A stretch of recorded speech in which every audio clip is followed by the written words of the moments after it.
Well, thanks for having me to start. My name is Mike Peden, and my first itch to get into broadcasting, I guess you got to go way back when I was little. So a lot of athletes, and I do a podcast. You might have seen that. I do a lot of game coverage. Who I work for depends on the day, but you can see some work on the TSB television YouTube channel. I am also a broadcaster for NSPN, Game Time Media, and SEC. So a lot of athletes that I feature talk about the players they grew up watching or hearing about. Well, for me, I guess I went through a similar process when I would watch sporting events as a little kid. And that extended to shows like American Gladiators, if you remember that. Oh, yeah, definitely. From the late 80s, early 90s, it was one of my favorites.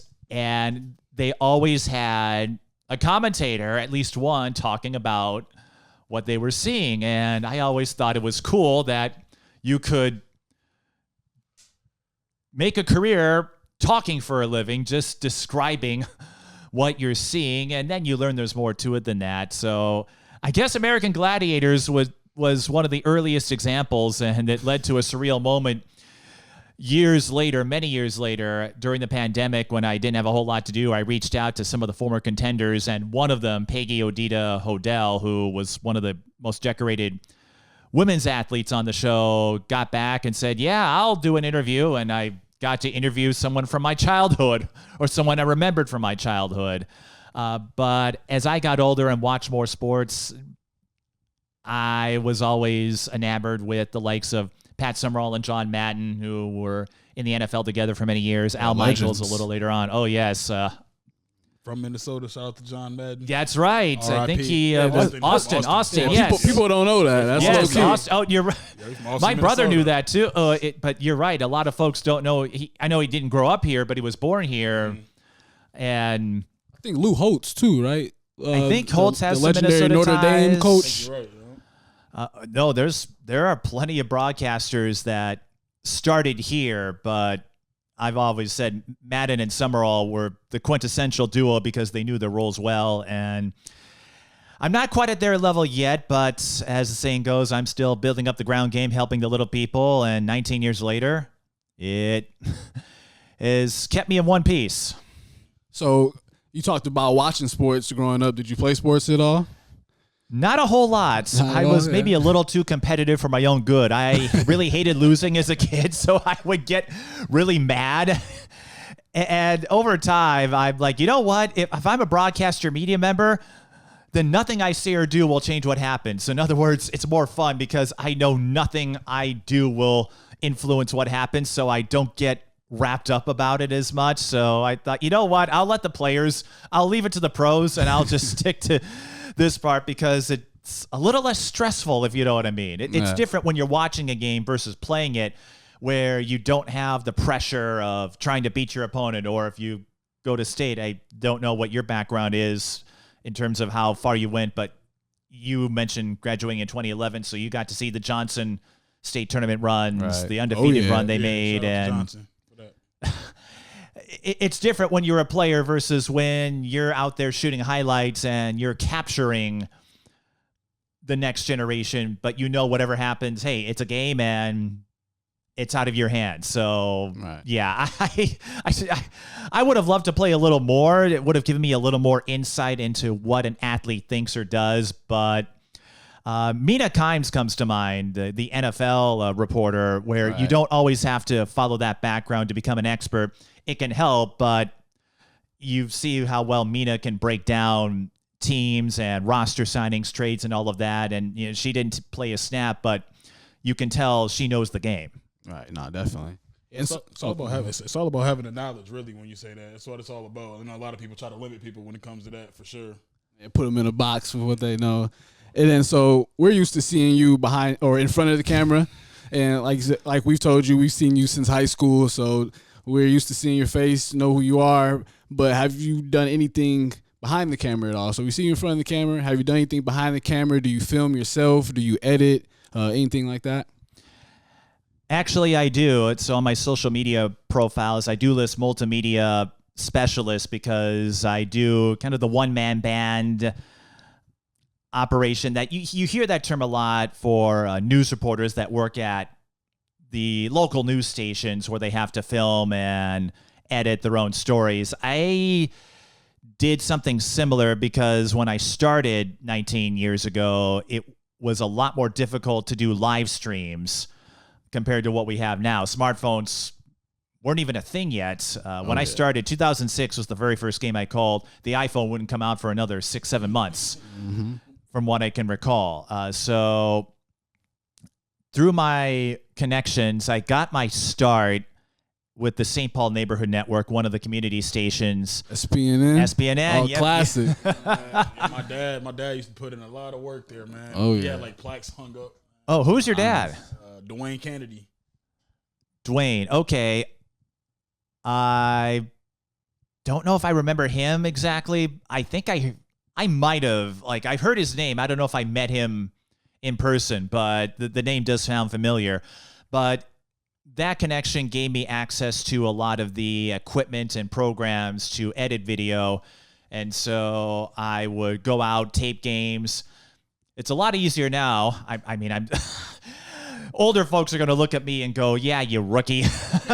But no, I would go out and tape the games, come back, log all the tapes. It's easier now because everything's on cards. And then I would edit the footage to make it look like something you would see on ESPN or CBS. So a lot of the games that you see on my YouTube channel in particular, I go through and I edit them. And part of that, we can still, live stream is easier now, but the reason I still do it that way for some games, if something goes wrong, I can fix it. And I noticed there are members of the audience who like to see things live, but there are those, as I've seen on my channel, that don't mind waiting a little bit to have a game that has the replays, all the graphics. Exactly. And that was another thing I developed. You might have seen a few posts of mine where I sometimes get bored, and so to kill time, I see if I can replicate another graphic template that a major network puts out there. So some of the recent games, you might have noticed the score bug that goes up on my channel is similar to what ESPN uses for college basketball. It's a long-winded way of saying I do a lot of editing and filming. I do highlight reels for clients. And when I was involved with the Minnesota History Center's Girlhood exhibit, I had to go out and tape all the interviews with Miss Basketball winners on my own. So there aren't too many roles I haven't done in terms of media. I'm known first and foremost as a broadcaster, but I have other ways to tell stories too. Definitely. When it comes to like all the high school games you've covered, which one was the most livest? When we're talking just like energy, where it's like, what's going on? Like, what was the most livest game you covered? Where do I start? You can give me three. If you got three, you can give me three too. I think I could give you more than three. Well, No. let's go. Hey, go ahead. Let's name drop them. How long have you got tonight? No. Well, I'll start with this, and I've said this is one of the flashpoints. So I'll go back and say American Gladiators was the first flashpoint that I had that told me women could compete in sports, because the show always had male contenders, female contenders, and they played the same games, same rules. They didn't do anything specific to either side. Everyone got a chance to play.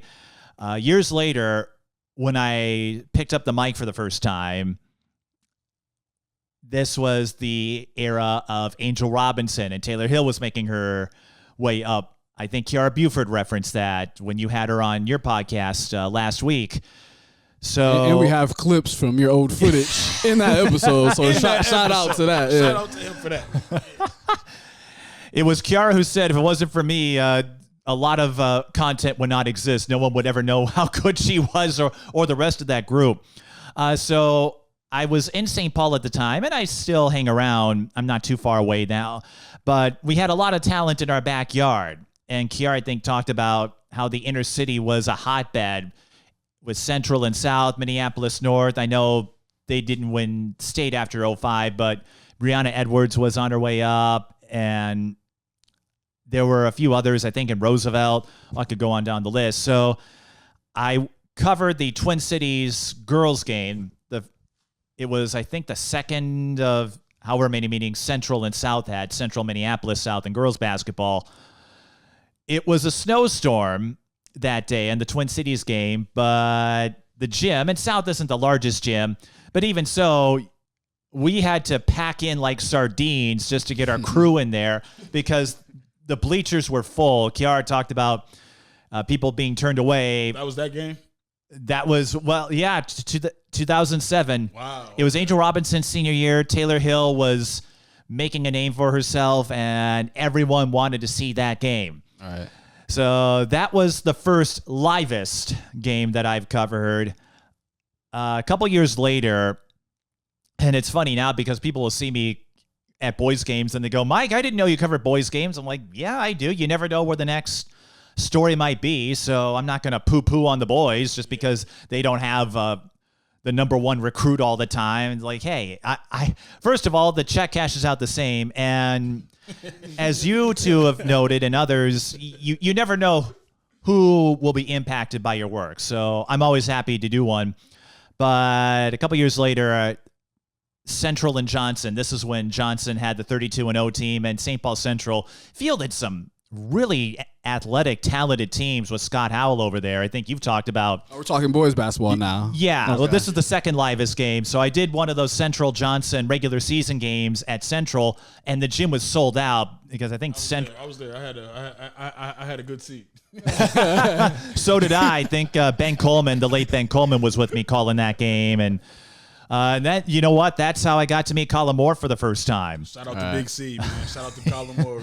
And he kind of helped me indirectly. I don't think he ever has heard this, but it was a big game. Johnson was the number one team in 3A. They beaten Hopkins, and they were doing it without superstars, so to speak. But he and Vern Simmons always preach the philosophy of treat every game like it's the biggest one of the season. So, yes, the Central game, obviously, bragging rights in the conference, but don't look at that game at the expense of another game. Every game is an opportunity to get you closer to that goal, and it got them an undefeated run. That was the second livest game in chronological order, not... And then I got to cover several games from Paige Becker's in her senior year. Oh, man. Hopkins Farmington, that was another game with two top 5 teams. Hopkins number 1. I think Farmington was 2 or 3. Farmington, big gym, one of my favorites. That place was just about sold out. And at Hopkins, yeah. It was at Farmington. Oh, it was at Farmington. But okay. everybody knew who Paige was. It's like Madden Greenway now. I'm sure you've seen her out there. There are certain types of players that captivate the casual fans. Like when they're playing, everyone wants to go see them. They're stars. Yes, that was another big one.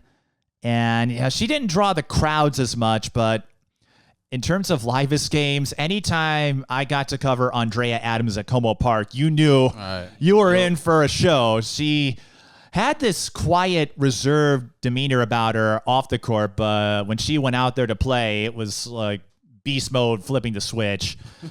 So those are the games that I called, and then I got to do some state tournament games where I would do post-game interviews when things were a little looser in terms of media access. So some of those, I got to see the Central South state title games, where the lower bowl was filled with red and orange. So that was fun. And then 2013, one of my favorite games ever. It was in 2A, Bram and New Richland HEG. It had 2 Miss Basketball winners, Rebecca Dahlman and Carly Wagner, who were at the time the number 1 and 2 scorers all time in Minnesota girls basketball. Madden Greenway and Tori Orline have since passed Carly for second and will probably beat Rebecca for first, but New Richland won in a close game. Carly scored 50 of New Richland's 60 points, and Rebecca, I think, fouled out. But it was about as close to a one-on-one game as you could get, and the two are still friends to this day. So those are all the games. Oh, and I almost left out. I have to get this one too, because I did a lot of North boys basketball when Larry McKenzie was head coach there. Okay. Tyler Johnson, Isaac Johnson. Well, he would always schedule really tough, as you know. Like, he would take on anybody. and he had an annual series with Hopkins. The first time they met, it was Amir Coffey and Tyler Johnson. They were both seniors. The game was at North. It was another photo finish, sold-out gym. One of my best friends who went to Hopkins was going to go to North and see the game, but she got turned away, and I'll never forget, she said she was pissed.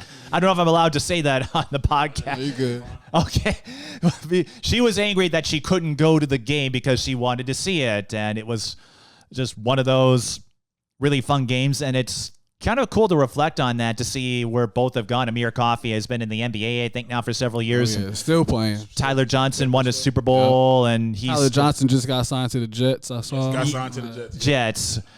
Well, I hope with Rodgers, I think he's not with the Jets. Maybe he's gone. So I feel better about Tyler Johnson's chances there, but you know what? He still won a Super Bowl, and that's something that can never be taken away. So to see what those two have done since that one meeting, and I think they both won state in 2016 that year. So it really is just a marvel when you think about all of the talent that has come through. We pay a lot of attention to Jalen Suggs and Jet Holmgren because they have had successful careers, or Tyus Jones, but I mean, I often said if Tyler wanted to focus on basketball, I think he would have made a career out of that, but it's kind of hard to argue his credentials in football. So those were all like the livest games that either had sold out gyms or just great energy because you had players who knew how to channel it. I want to piggyback on something you mentioned right in there. So you said a lot of my connections are through Instagram or Twitter.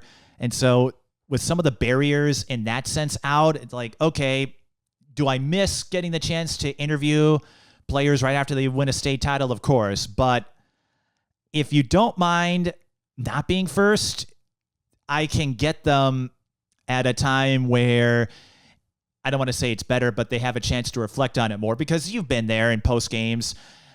A lot of athletes are happy to talk, but it's also a bit overwhelming at times because they're coming right after a game, like 5-10 minutes. You have a brief cool down, but you're asking them to recap or think about a game they just played, and most of them do it well. But I feel circumstances have been the biggest part in terms of getting access to events, but as I've learned all of the ways you can tell a story, it bothers me a little less. And I've had many opportunities to call state tournaments through my work with NSPN, and I'll always be grateful for that. So it's one of those things where if I were commissioner, there's a process, and you want to be protective of the players and coaches. So you don't want to let people in that would have a conflict of interest, like parents or things like that. Right. But I've always been of the mindset that everyone's got a story, and I think being in the WNBA for 10 years as a beat writer helped me with that too. I would cover a lot of Minnesota Lynx games, but I would find other stories too. And you would see all the reporters in the locker room get their post-game reports or after practice. So if there were 5 reporters, for example, well, those are 5 different angles that you could tell from that one player. And so that's always been my attitude. And so when people ask me, hey, do you mind if I sneak my recorder in when I'm talking to somebody? I'm like, oh, yeah, go for it, because I know they're on deadline. But maybe I have a question they're thinking of, or maybe they might have something I didn't think of too. So I will say it seems to be in flux. There seems to be a kind of a moving target, but I will say it is harder for folks, I think, to get involved, at least at the state tournament level, than in the past. But as you've demonstrated through this podcast, and as I've seen through my own coverage, there's more than one way to tell a story. So I do my best to take advantage of the tools that I have. So if one avenue doesn't work out, okay, what's another path I can try? Right. And speaking of tools, and you've touched on it a little bit already, but how have you seen social media change the landscape of broadcasting and just journalism and coverage in general? That is a good question, because I feel it actually plays into something that I came across recently with the women's tournament. Haley Van Lith was interviewed about making the Sweet 16. I think she's done it every year of her college career. Different teams. 3 different teams. And I'm really happy for her. I didn't think LSU was the greatest fit, and to see her bounce back at TCU, even though I don't have them winning my bracket, it's like, hey, if they bust it, that means they put in the work to make it happen. But she talked about how overwhelming it can be, and it led her down a dark path in terms of mental health because of all of the content, all of the exposure you get, but it also renders you susceptible to some of the negativity. So when I started, Facebook was still relatively new, at least outside the college circuit. Twitter, I still call it that. I'm not calling it. Twitter. I'm sorry. Or I'll do Twitter/X. I won't call it X by itself. I'm old school. I guess we all are old school. Yeah, exactly. I'm not calling it X. That was still new. Instagram, TikTok wasn't a thing yet. What I've seen changed are how quickly people can put stuff out there, and I really got a taste of that when I would go cover Paige Beckers and Jalen Suggs throughout their high school careers, especially as seniors. We always joked, if you want to know which end of the court to be on, just look for all the cell phones and camera guys, or the mixtape guys, as we called them, because they would all congregate like ants or sheep right. at whatever basket Paige was facing, or Jalen. So it's a lot easier to get those highlights out there now. I think in many ways it's easier for players to get the word out, but it also makes it a little trickier because you've got, I don't know how many accounts are out there. I think Fresh Coast Hoops is one. I know you do a lot with Twin City Sports. I saw you getting highlights, and you got a chance to document Harding's first ever section championship. Oh yeah. That was so surprising. Shout out to y'all. We appreciate that. NSPN, they know where to find stuff. They used some of my footage when I was away from them for a time and before I came back. But Harding's also my alma mater, so it was kind of cool for my. Nice. It was cool. Like that was 20 years ago when I graduated, so my connections aren't as deep as they once were. But to see a school that hadn't been in the news for some flattering things recently to get that kind of honor, I know they didn't play as well as they wanted to in state, but to get that spotlight for a little bit. Well, they got Mankato East in the first round, and they didn't shoot well. Yeah, and I said, I don't care how good you are. If you don't shoot the ball, you're going to run into trouble. You're cooked. Yeah, unless you can hold your opponent. So getting back to the social media thing, I've noticed what has changed are all the different ways to utilize it. But you also have all these different rankings that are out there. And I think with players, I'm not a player myself, or I don't go in there and say, what do you think of all these social media posts about you? But they might see the likes or the views. And maybe sometimes it gets to their head a little bit. So I feel it has done wonders to get names out there, especially if you don't live in a metro area. You've probably seen Tori Orline on the girls' side, and the Azimas, Isaac, I think, went to Minnesota from Cherry.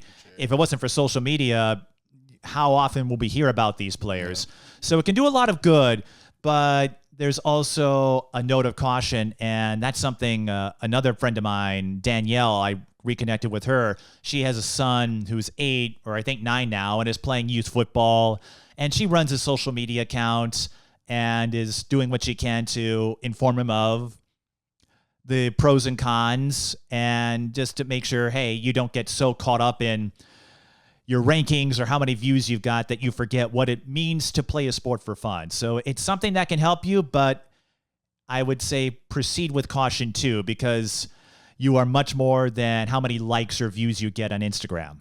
Oh yeah. What's like your favorite sport to watch versus your favorite sport to commentate? Hold on, I ain't say that in mic. Your favorite sport to watch and your favorite sport to commentate on. Just in case you missed the first part. Just in case. Just in case. Watch someone's going to do a bad lip reading now. And take this out of context and make me sound silly. No. I'm a huge basketball fan, so I'd say it's both my favorite sport to watch and my favorite sport to call. March Madness. I am perfectly fine with admitting that I turn into a a lazy bum and just watch the men's and women's tournaments that first weekend all day. And I was coming off like 2 state tournaments and the NCCAA tournament too. So I'm like, yeah, why not recharge the batteries? But they're just really fun sports to watch and call because it's so quick and it's captivating for me. You should have seen the look on my face during the Maryland-Alabama double overtime women's game.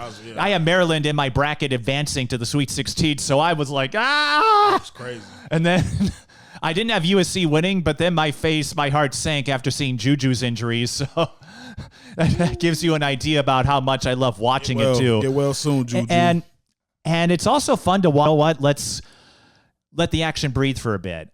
Right. So basketball, my favorite sport to call and watch, and then hockey's up there.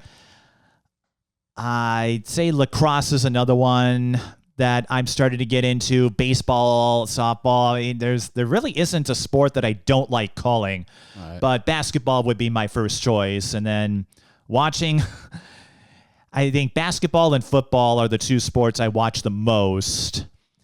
And the others, it kind of depends on what I'm doing. I was a big NASCAR fan growing up, which surprises some people, but I found that fun too. And it's still a dream of mine to go call a auto racing. I don't know what opportunities there are around here, but if that ever worked out, I'd be like, sign me up. So now I can imagine your photo finish voice. Yeah, you definitely got like the voice for it. Like the commentate, like you hear again, it's like, okay, that's Mike right there. As soon as I hear it. And then you did a couple. Did you do something at Hamlin this year for the girls tournament? I do the Thanksgiving tip-offs and parents who have all said, you have a voice for broadcasting. If I had a nickel for every time I heard that, I'd have a full change jar.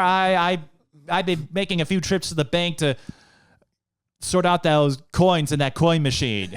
That's how often I hear that. I appreciate it, but you are not the first and probably won't be the last to tell me I have that voice for it. We're also wondering, because you do college level and high school level, so is there a difference for you in the way that you prepare for those, the type of things you can say, the type of analysis that you do going into the game, like anything?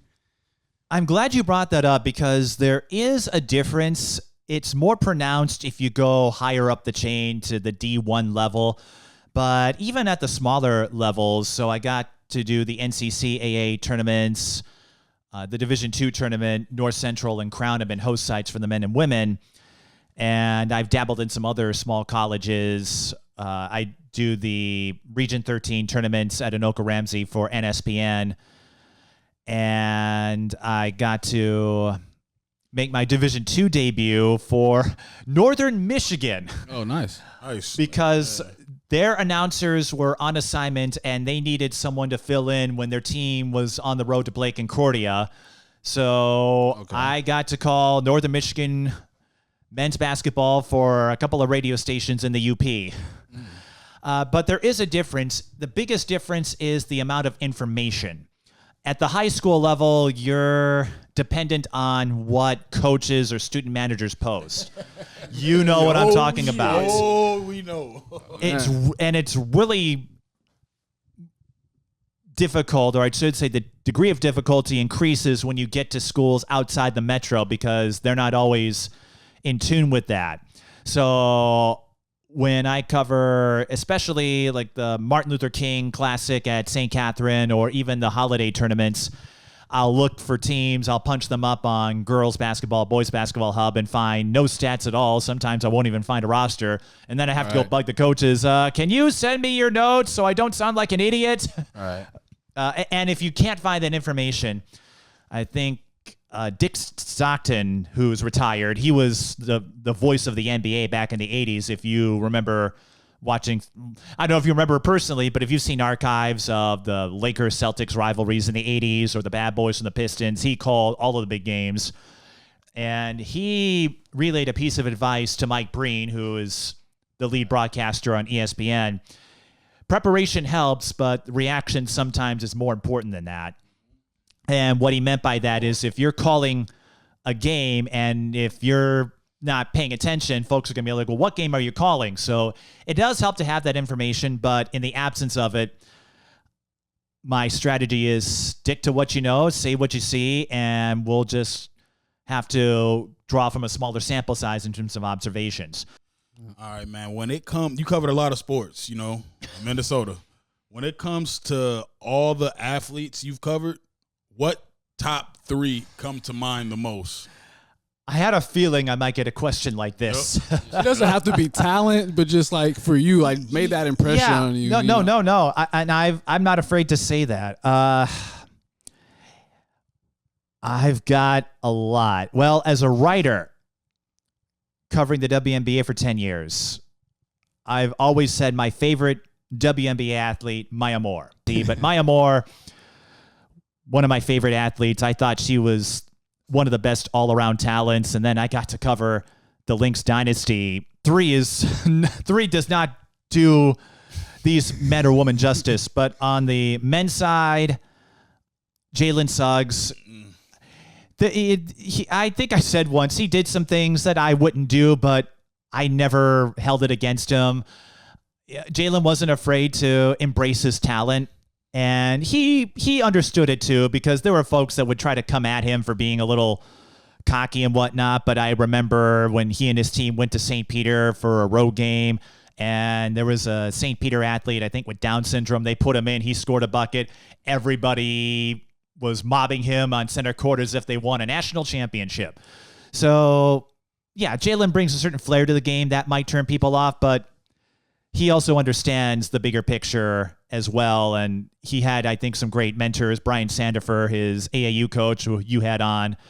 Jalen Suggs was one. Tyler Johnson, I called him Mr. Clutch at Minneapolis North because he was the man you could count on whenever you needed a big play. And I wish he could have made basketball work too, because I think he could have been a Bo Jackson-like figure with how talented he was in football and basketball. So yes, how could I not mention Tyus Jones? And he was responsible for one of my early viral moments in my broadcasting career. So the Timberwolves shootout, which I wish they'd still put together.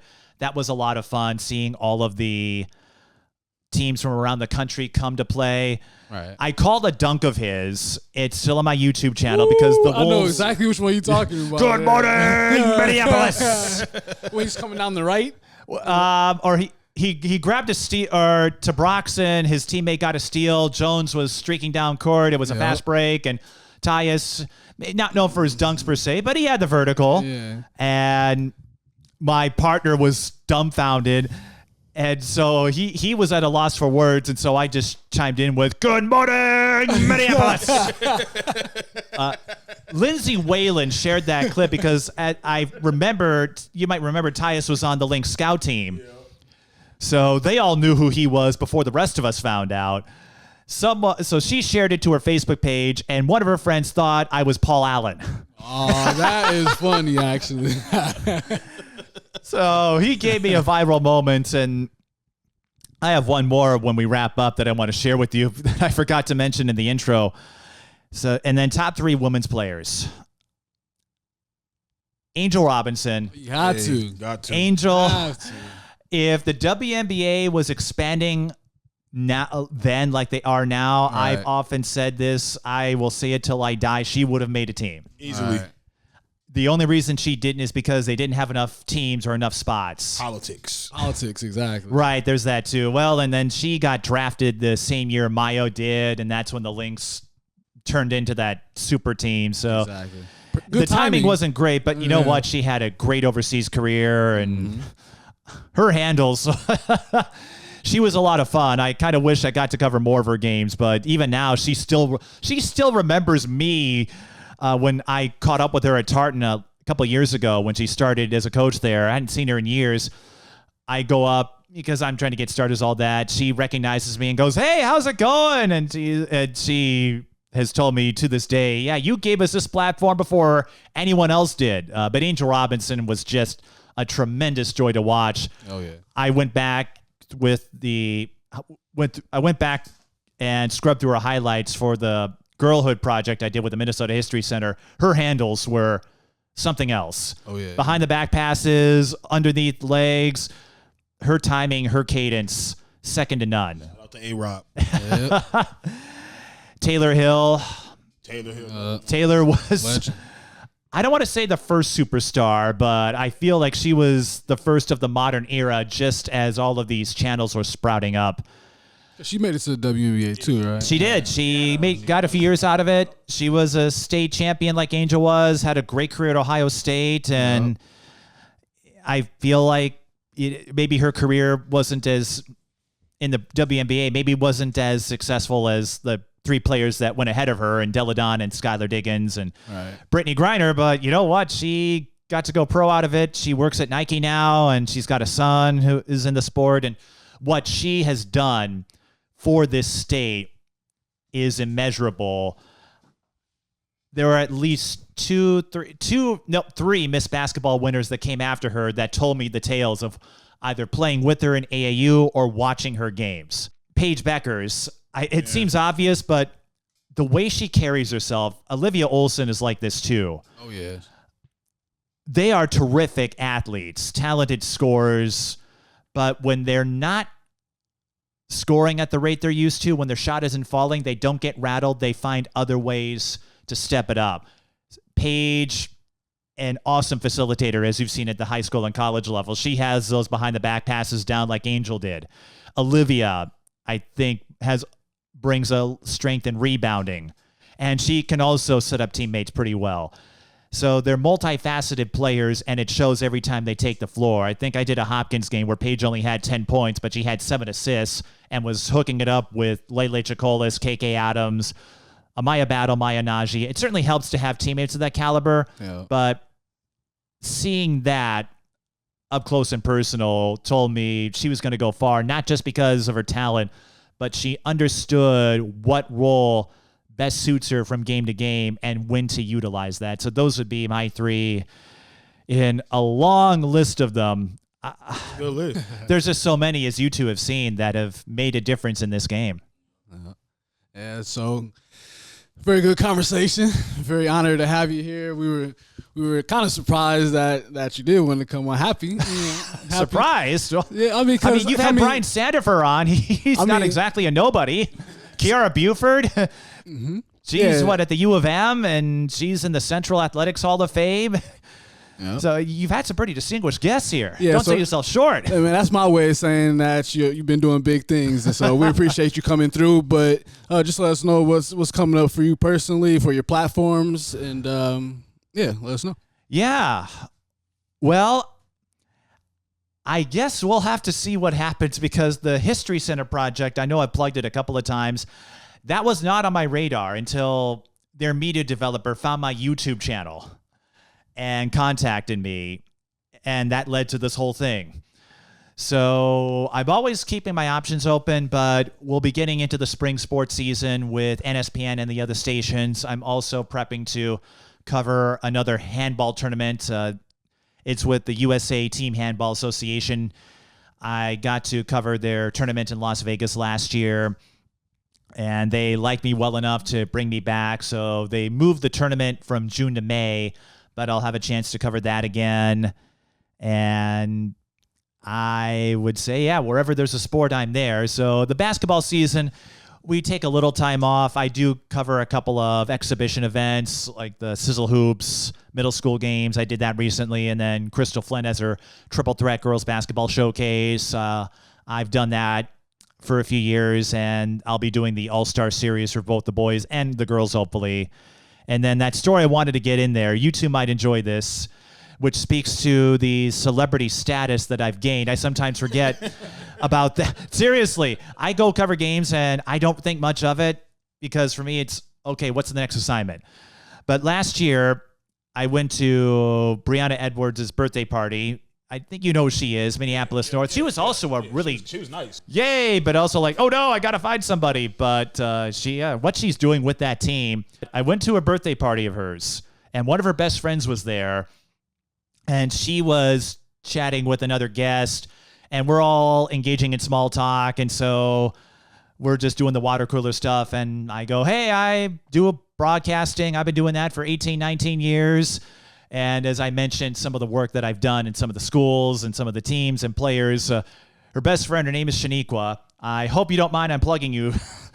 Shaniqua recognized it and goes, "Oh, that's right. You're the white homie who reports on all the basketball games." So that is one of the nicknames I have earned.